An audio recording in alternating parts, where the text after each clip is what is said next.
Bate-papo. No bate-papo do dia, nós estamos recebendo aqui na bancada do Panorama a Larissa da Costa Nonemacher, presidente da Associação Marinês, integrante da Rede de Enfrentamento à Violência contra a Mulher, e a Tamara Silveira, advogada, representante do Nós Outras, coletivo feminista de Lajeado e também integrante da Rede de Enfrentamento à Violência contra a Mulher. Entre as pautas, Moisés, que nós vamos abordar hoje, uma pauta que rendeu bastante aqui nos microfones da Rádio Independente, que tomou conta das redes sociais no início da última semana, que era a possibilidade do CRAM, Centro de Referência e Atendimento à Mulher, não ter mais a sede que tem hoje, a sua sede própria. A Prefeitura voltou atrás dessa decisão, nós também amplamente divulgamos essa retomada da decisão e o CRAM permanece nessa sede. Mas fato é que nós vamos exemplificar hoje para a nossa audiência o que faz esse centro, porque ele é tão importante, porque tomou conta das redes sociais aquela pauta e a importância dessa sede própria. E legal também, Aline, é que uma parte da população, uma parte sensível, ficaria desabastecida, né? Ela não teria acesso a esse serviço tão importante.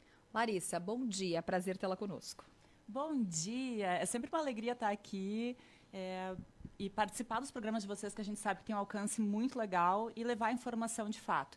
E a primeira informação que eu já queria trazer aqui, enquanto tu me apresentaste, é que agora a Associação Marinês tem uma nova presidente. Opa! Acabou o meu mandato de 3 anos e agora estamos por conta da Angélica Silveira. Não posso crer. Isso mesmo. Fez um trabalho brilhante como Capacete Rosa. Então, agora ela segue sendo a presidente da Associação Marinês, enquanto eu já dedico o meu trabalho para uma pauta um pouquinho mais direcionada para a violência sexual. Então, eu hoje participo da Rede de Enfrentamento à Violência contra a Mulher como voluntária e direcionando o meu trabalho mais para essa área específica como estudante de psicologia também. Mandar um beijo para a Angélica, que é outra maravilhosa, né? É isso aí. Já passou aqui inúmeras vezes pelo nosso microfone com belas iniciativas como o Capacete Rosa. Tamara, bom dia, prazer tê-la conosco. Bom dia, Aline, bom dia, Moisés. Bom dia. Eu também gostaria de agradecer a visibilidade e atenção a esse tema tão importante para a nossa sociedade, né? Agradecemos a presença e o convite. Vou começar perguntando para vocês o que é e a importância do CRAM aqui em Lajeado. Vamos lá, então. O Centro de Referência e Atendimento à Mulher, ele desenvolve um papel de atendimento, na realidade, deveria ser muito amplo. Além do atendimento de toda vítima de violência doméstica, deveria fornecer cursos de capacitação profissionalizante para as mulheres, deveria também oferecer o fluxo e também a organização da própria rede de atendimento à violência doméstica. Também deveria fornecer todos os outros serviços que contemplam a capacitação das próprias mulheres, né? A reorganização dessa vítima, né? A reorganização dessa mulher quando ela chega. A gente entende que a nomenclatura CRAM, Centro de Referência de Atendimento à Mulher, ele já é um espaço onde a gente vai buscar referência, onde a mulher que se sente ou que passou por alguma violência vai saber, bom, lá pelo menos eu vou ser acolhida, vou ser atendida e eu vou ser direcionada para algum caminho. Então, ele é uma porta de entrada, muitas vezes, para essa rede toda. Exato. Ele deveria ser, né? Ele deveria ser. E o que aconteceu, na realidade? Nós identificamos que o CRAM em Lajeado não estava realizando as suas funções de forma ampla, né? Então, a rede discutiu essa questão e então tomou a iniciativa de formar uma comissão para análise do que estava acontecendo no CRAM hoje no município.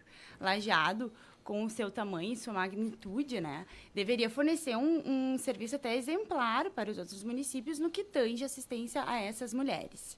Então, foi criada uma comissão e foi verificado o que a legislação municipal traz sobre as atividades envolvidas pelo CRAM. Né? E não só a legislação municipal, como também a legislação federal prevê algumas atividades como o aconselhamento e acompanhamento em momentos de crise, atendimento psicossocial, aconselhamento e acompanhamento jurídico, atividades de prevenção, qualificação profissional, articulação da rede e levantamento dos dados locais sobre a situação de violência. Então, se verificou que o CRAM em Lajeado não estava atendendo à diretriz nacional, que é lá de 2006. Então, é bastante antiga essa legislação. E este grupo formado por algumas integrantes da rede, e eu acho, né, Larissa, que é muito importante já neste momento a gente destacar a importância e o orgulho da rede de enfrentamento à violência doméstica aqui em Lajeado, porque ela é bastante ampla e ela é poderosa. Tanto é, né, que a gente conseguiu aí a nossa reivindicação na semana passada, que é manter a sede do CRAM em Lajeado. E existem vários órgãos públicos e movimentos até da sociedade privada que fazem parte. São aí inúmeros, né? São diversos. A gente não tem um número específico também aqui, mas nós temos uma lista muito grande de quem são as entidades que participam hoje da rede. E o que acontece? Que toda vez que nós começávamos a discutir um assunto, toda primeira terça-feira do mês, às 8h15, acontecem as reuniões da rede. Desde 2014. Isso. Isso é muito importante. Tanto né? a Tamara quanto eu somos integrantes um pouco mais novas da rede. Eu até um pouquinho antes do que a Tamara entrei na rede. E acho que talvez por isso nós também estejamos aqui. Porque quando nós entramos, nós ficamos com essa mesma curiosidade. Tá, mas o que faz cada um? Gente, Lajeado tem todos esses serviços, tem o CREAS. O que faz um CREAS? Várias siglas. Vou dizer para vocês aqui, ó. CAPS, CRAN, CREAS, DEAN, DML, DPPA, DPR, Gente, o que faz essa gente toda? Então, quando a gente começou a ter essa curiosidade, tá, mas eu posso direcionar essa mulher para cá, essa mulher para cá, mas quem é que organiza isso tudo? E a gente acabava chegando sempre na mesma dificuldade. Seria o CRAN que organiza. Tá. Nós temos que enfatizar aqui que o CRAN é público. Despersonificar os órgãos. Isso é muito importante. As pessoas que estavam à frente do CRAN foram mulheres guerreiras que trabalharam, fazemos o que podemos com o que agora temos. Tá, mas só para a gente exemplificar, Público. E não é voluntário. Não é voluntário, Tá. é público, isso. E é uma conquista. Nem todas as cidades têm CRAN. Nós até fizemos, Moisés, o Papos de Mulher do dia que o CRAN passou a funcionar em Lajeado. Nós fizemos o Papos de Mulher de lá. Na época, a Dani Pimentel presidia ou coordenava, enfim, o CRAN. Então, é recente, mas já tinha um movimento lá naquela época falando sobre este centro. Isso. Bom, vocês identificaram todos esses tópicos. E aí? A partir desse identificar? E aí, na realidade, a gente chegou na legislação municipal lá de 2016, onde foi criado o CRAN, né? E aí se verificou que o município já tinha uma legislação e que essa legislação ela não era cumprida, né? Pelo menos não na sua amplitude. Como é que vamos chegar a propor uma legislação, uma modificação legislativa, uma ampliação do serviço? Vamos analisar os dados. Então, esse foi o segundo passo. Nós fomos para os dados da Secretaria de Segurança Pública e para os dados da Vigilância Epidemiológica de Lajeado. Para nossa surpresa, esses dados eram diferentes. Por quê? E aí é muito importante também destacar a importância da vigilância, que faz um levantamento ativo de todos os casos de violência doméstica no município. Uma servidora municipal vai uma vez por mês na delegacia fazer análise de todos os boletins de ocorrência para verificar, porque às vezes um boletim de ocorrência ele pode relatar mais de uma situação de violência com mais de uma vítima, mas para a Secretaria Pública é contabilizado como um registro, né? E as meninas lá da vigilância, elas fazem esse trabalho detalhado de identificar as vítimas. Manual. Por exemplo, no ano de 2022, pela Secretaria de Segurança Pública, foram identificadas 415 registros. Já pela Vigilância, foram verificadas 946 casos de violência doméstica para 740 vítimas no município de Lajeado, né? Quando da construção da nossa proposta, e eu já adianto que a gente fez uma proposta para o município de Lajeado para ampliação do serviço, nós tínhamos um dado um pouquinho diferente, que foi, essa proposta ela foi construída em abril, agora deste ano, e a gente tinha a prévia do censo, né, do número de habitantes aqui de Lajeado. Agora mudou um pouquinho, a gente refez os cálculos, mas dos 93.646 habitantes que temos em Lajeado, metade, né, pela proporção, são mulheres. Se a gente dividir esse número, a gente vai verificar que no ano de 2022, uma a cada 63 mulheres foi notificada como vítima de violência. Isso pelo dado da vigilância. Da vigilância, exatamente. Vamos tentar entender esse gap, gurias, em relação às notificações. fazendo uma comparação dos dados da vigilância e da polícia. Todos os dados que a polícia repassa são dados de mulheres que foram lá e registraram a ocorrência. Isso É isso. Exatamente. Os dados a própria vítima. Na realidade, Pode ser alguém da família. Pode ser Tá, outra é o registro. uma É o ação registro. incondicional. Isso. O dado da vigilância é o profissional da prefeitura que entra dentro do bairro e pede para a mulher. A mulher faz uma denúncia ou responde àquele questionário, mas ela necessariamente pode não ter ido até a polícia registrado um BO, é isso? Na realidade, Esse são é o gap? algumas formas, né? É o contrário. Nós temos a servidora que vai uma vez por mês na delegacia e avalia o boletim de ocorrência, porque lá um boletim de ocorrência é um só, mas ela analisando os dados daquele boletim de ocorrência, ela vai verificar que foram vítimas naquela situação, naquele fato, mais de uma mulher. Ou que a violência se deu em 2, 3 momentos diferentes, mas foi registrado em um único BO. Deixa eu né? participar aqui um pouquinho. Existem também os levantamentos feitos por uma porta das entradas, ou melhor, cada uma das portas de entrada que essa mulher pode ter acesso. Por exemplo, na delegacia, ela vai comunicar que ela passou por violência psicológica, tá? Isso é uma violência. Ela passou por violência física, isso é 2 violências. Ela passou por violência sexual, é terceira violência. E aí tem os dados todos da polícia, são vários itens que podem ser feitos aí, de acordo com a lei. Na UPA, quando ela entra pela UPA, o que é relevante para a UPA saber é um pouco diferente dos dados que entram na polícia. Os dados que entram no HBB também já são diferentes dos dados que entram na polícia. Então, é impossível cruzar esses dados todos. Não tem como ter esses dados computados e cruzá-los. E outra coisa, a leitura manual de cada um desses boletins de ocorrência, ela lê um por um e vai marcando quadradinho. Ó, aqui aconteceu isso. Isso se enquadra em determinado tipo de violência, né? Patrimonial, né? Enfim, todas as violências que a mulher pode sofrer. Então, aí eu acho que se encontra esse gap, né? Onde a gente percebe que existe uma diferença. E além disso, os serviços também encaminham para a vigilância esses dados. Só que 80% desses dados são verificados no levantamento da polícia, lá nos boletins de ocorrência. E 20% são encaminhados por outros órgãos públicos, como, por exemplo, o próprio CAN, o Conselho Tutelar, o HBB, enfim. O Judiciário também tem os seus dados, que é de uma comarca maior também, abrange em outros municípios.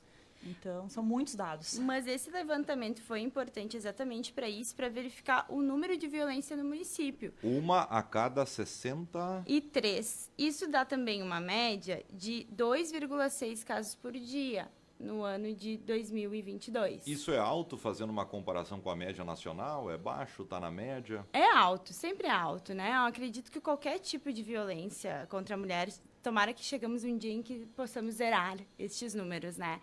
Mas para se perceber o quanto o trabalho do CRAM é necessário, é fundamental no município, né? E aí comparamos com o número de servidores que estavam no CRAM em 2022 até aquele momento da proposta, né? E se verificou que tínhamos uma coordenadora, uma assistente social e uma psicóloga somente 4 horas por semana, né? E a psicologia é um serviço tão fundamental aí em se tratando de violência, né? E novamente, não por falta de vontade das servidoras, mas sim porque é impossível, né?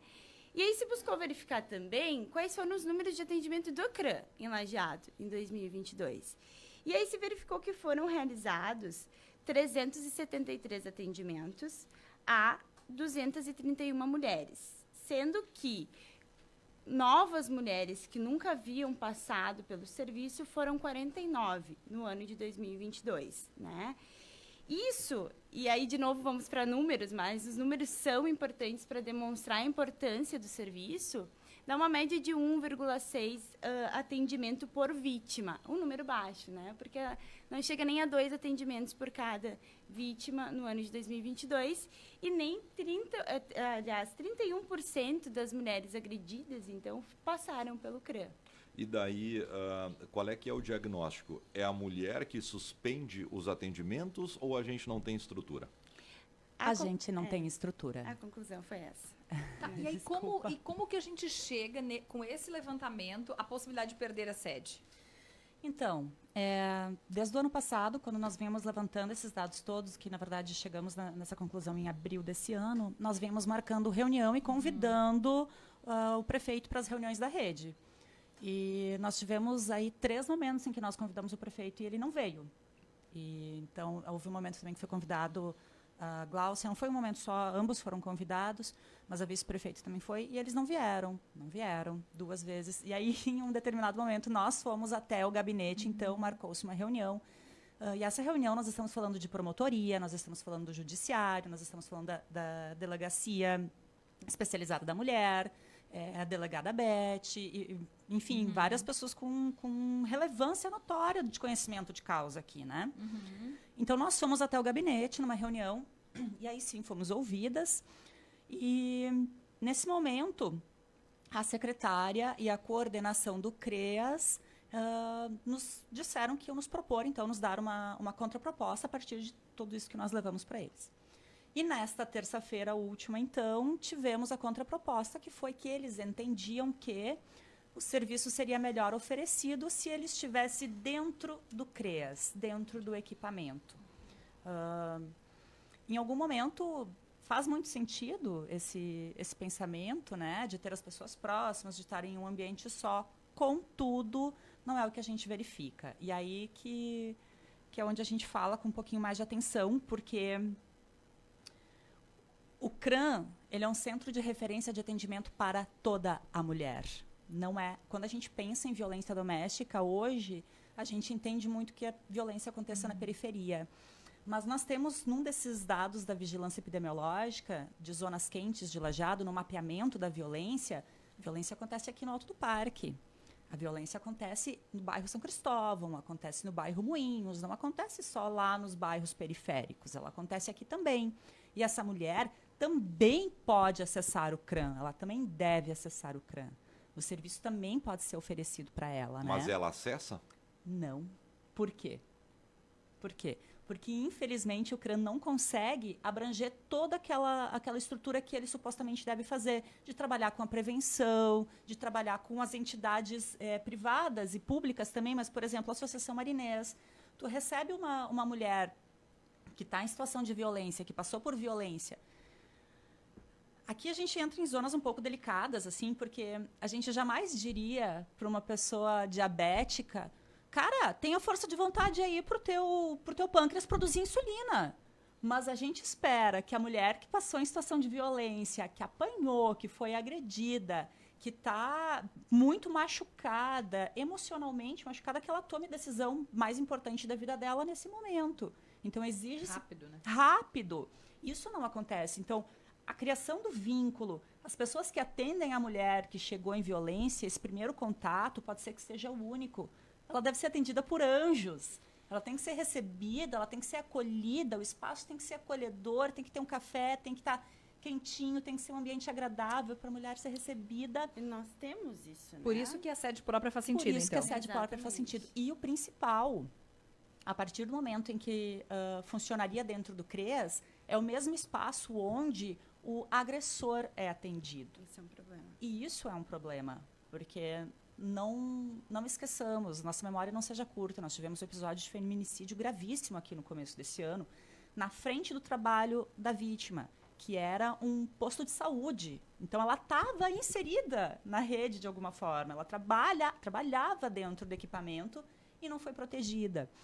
Então, estar junto com o agressor... E aqui a gente faz uma ressalva muito importante, né? O nosso objetivo, ele não é encher a cadeia, ele não é que as mulheres acabem com seus casamentos, não é isso. A vítima de violência doméstica, ela geralmente não quer que o relacionamento acabe, ela quer que a violência cesse.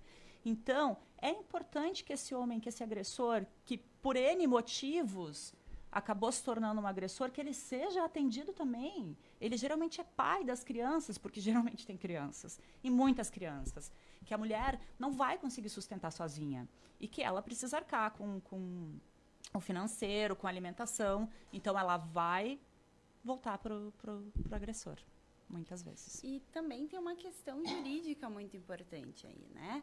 Porque quando se tem o registro da violência doméstica, normalmente se tem um deferimento de medida protetiva.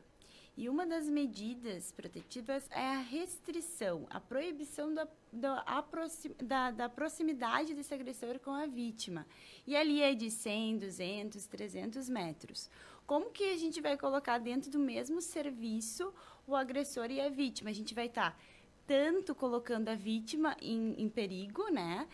Uma vulnerabilidade, falando da segurança da vítima, quanto também o agressor que pode ser preso por descumprimento das medidas protetivas. Né? Então, não se tem juridicamente uma explicação para atender os dois no mesmo local. Né? Por isso a importância também de ser locais distintos. Isso. E por isso a importância, então, dessa volta da decisão. Pelo que nós entendemos, além de permanecer, então, dentro deste espaço que já existe hoje, foi aumentado alguns serviços, inclusive a carga horária da psicologia. Essas também são conquistas, então, importantes. Sim, muito importantes. Nós tivemos informação de que haverá, então, uma assistente social nova trabalhando para isso, uma psicóloga também, uma nova coordenadora. Nós não temos informações específicas, assim, acho que da carga horária ou do que oficiais, né? Falta ainda um jurídico também, que está sendo contratado pela prefeitura, então aguardamos mais informações quanto a isso, né? Mas um ponto positivo, com certeza, é essa volta do município atrás. Acho que a rede ela está sempre aberta ao diálogo, né? O nosso objetivo é o bem-estar comum, é o bem-estar social, é o bem-estar da mulher. Então, esse diálogo com o município ele é muito importante. E que bom que temos essas novas notícias e uma previsão de melhora no serviço, né? Mas a luta não para, né? É isso aí. Então, a gente segue mensalmente trabalhando com ideias e vendo como esses projetos podem acontecer. E a partir do momento em que o CRAN estiver equipado e funcionando efetivamente, a gente entende que o serviço vai acontecer de uma maneira muito melhor, mais assertiva. Muito bem. Que possamos aí falar daqui mais um tempo com números melhores, então. Né? A gente fica na torcida que não seja utopia, que seja realidade a gente trazer e apresentar para a audiência números melhores. E quando eu falo de números melhores, não é números menores, né? Porque talvez eles possam não ser reais, que é isso tudo que vocês relatavam pra gente, mas que sejam menores mesmo, né? Porque é realmente assustador. Uma a cada 63. Exatamente. De notificação. E a gente acredita que as notificações elas sejam apenas 10% da realidade. Exatamente. Lamentável. A maioria não denuncia, a gente sabe que esse número é um número falso. É um número oficial, porém falso, porque a maioria das mulheres não faz a denúncia, continua apanhando, continua recebendo violência psicológica, sofrendo violência psicológica ou sexual, então, lamentável. É um assunto delicado, né, Aline? Mas a gente precisa abordar aqui, tentar trabalhar a prevenção. Vamos escolher daqui a uns 100 anos, mais ou menos. Acho que possivelmente na próxima. Lamentavelmente, mas a gente precisa seguir nessa luta aí. E com muita força. E, infelizmente, a nossa região é uma região extremamente agressiva.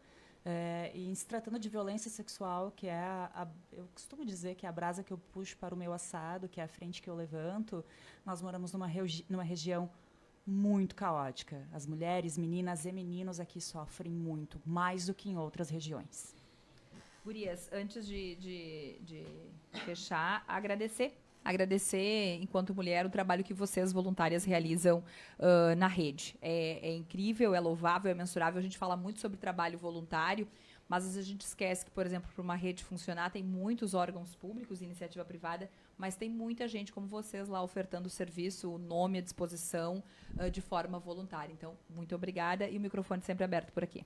Certo, nós que agradecemos aí a visibilidade ao tema e eu acho que esse elogio ele se estende a todas as integrantes da rede, né? Porque se ocorreu alguma mudança na previsão da semana passada para agora, é porque a união realmente faz a força, né? E que bonito quando mulheres se reúnem em prol de outras mulheres, né? Isso aí. Valeu. E depois ainda, Aline, tem gente que acha que a gente deveria comemorar o Dia do Homem e a gente tem que comemorar o Dia da Mulher. Quando a gente ouve esse tipo de relato, esses números absurdos, a gente precisa comemorar muito o Dia da Mulher. Vou dizer a minha frase de sempre. Brincadeira sem graça não é brincadeira. Então, brincadeira aí sobre o Dia do Homem, gente. Tá demodé, diria o Paulo Rogério. Bah. Vamos lá? 9:03 vem Independente Notícias.